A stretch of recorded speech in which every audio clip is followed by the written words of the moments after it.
Big பாஸ்ல இந்த வாரமும் ஓப்பன் நாமினேஷன் தான்.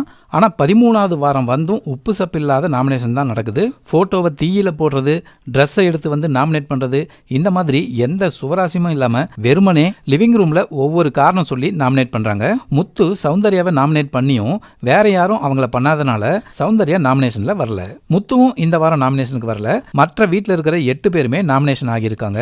இந்த வாரமும் இந்த வீட்டுக்கு கேப்டன் இல்லைங்கிறதால இன்னைக்கு கேப்டன்ஷிப் டாஸ்க்கும் கிடையாது.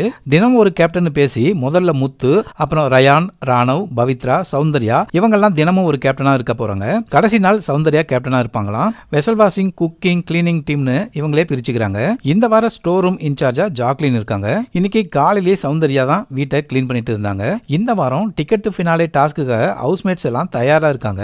ஆனா நாளைக்கு தான் டிக்கெட் டு ஃபினாலே டாஸ்க் ஆரம்பிக்க போறாங்களாம். இன்னைக்கு கிச்சன் ரேஷன் வாங்குறதுக்கான டாஸ்க் மட்டும் தான் நடக்க போகுது. அதனால இன்னைக்கு எபிசோட் கொஞ்சம் போரிங்கா தான் போகும்னு தோணுது. முத்துவும் சௌந்தர்யாவும் நாமினேஷன்ல வராதனால ரயானும் மஞ்சரியும் இந்த வாரம் சேவ் ஆகிறதுக்கு நிறைய வாய்ப்புகள் இருக்கு. இருந்தாலும் ரயான், விஷால், பவித்ரா, அருண் இவங்கெல்லாம் இந்த வாரம் டேஞ்சர் ஜோனுக்கு வரதுக்கு அதிகமான வாய்ப்புகள் இருக்கு. இந்த வாரமும் கண்டிப்பா டபுள் எவிக்ஷன் இருக்கும். யாரு 2 பேர் வெளியில போகணும், யாரு டிக்கெட் ஃபினாலே ஜெயிச்சாங்கன்னா நல்லா இருக்கும். உங்க கருத்தை கமெண்ட் பண்ணுங்க.